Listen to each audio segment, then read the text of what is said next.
Buenas a todos y a todas. Bienvenidos y bienvenidas a nuestro primer podcast, donde visibilizaremos diferentes realidades sociales que ocurren a día de hoy. Somos alumnos de segundo de Integración Social de ERGO y nuestros nombres son Irene Mauri y Ana Gutiérrez.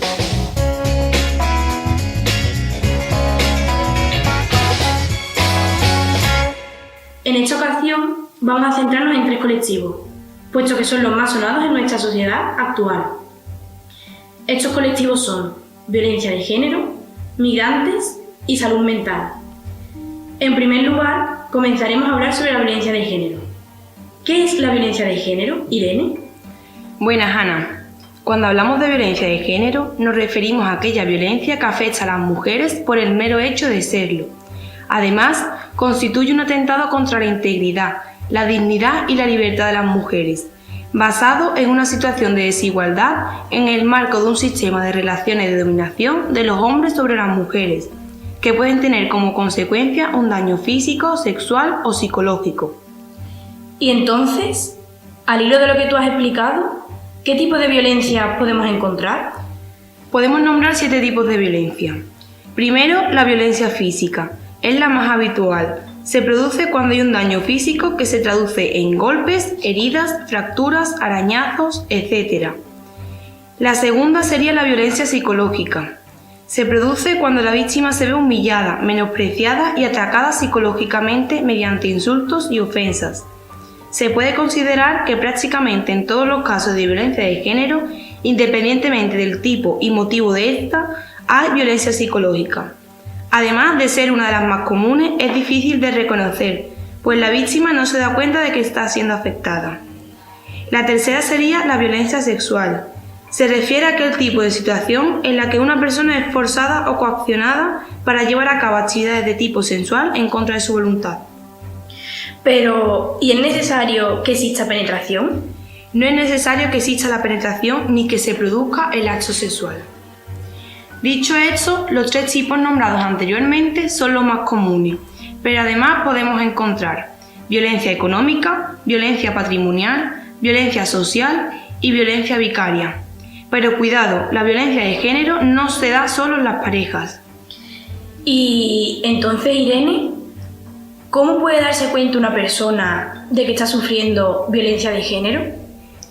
Pues a ver, comúnmente una mujer que está sufriendo violencia de género no se da cuenta y lo niega rotundamente. Se suelen dar cuenta cuando la violencia que sufre es un maltrato físico. Y como última cuestión sobre la violencia de género, ¿hay salida? Claro que hay salida. Es más, hoy en día podemos encontrar mucha ayuda en los servicios públicos y existe mucha protección.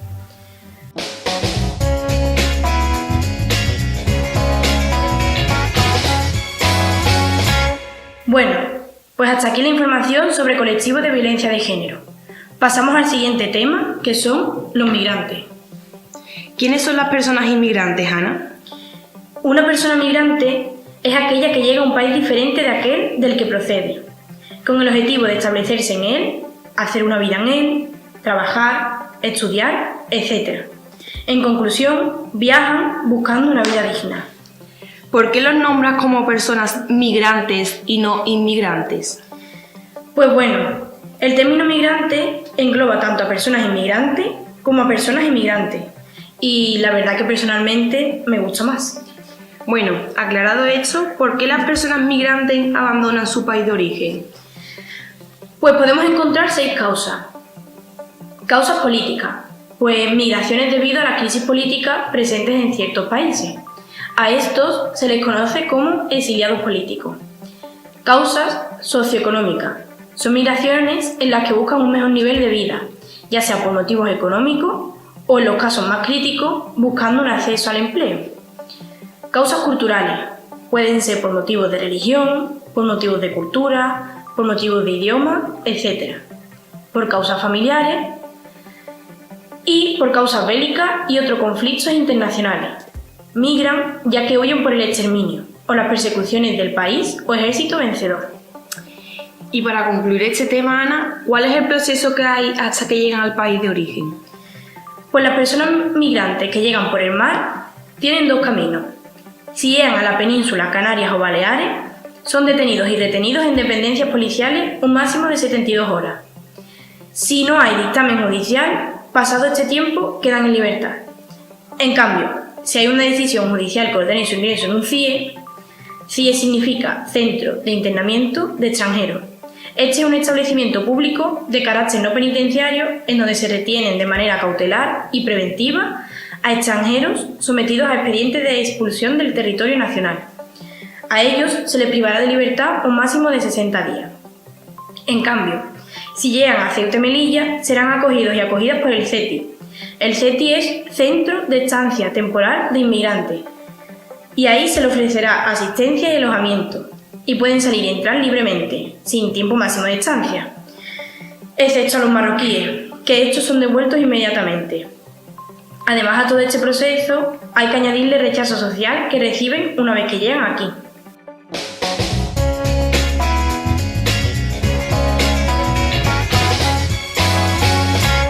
Una vez finalizado el tema de la migración, por último hablaremos del colectivo de salud mental. Según la Organización Mundial de la salud mental se define como un bienestar en el cual el individuo es consciente de sus propias capacidades, puede afrontar las tensiones normales de la vida, puede trabajar de forma productiva y fructífera y es capaz de hacer una contribución a su comunidad.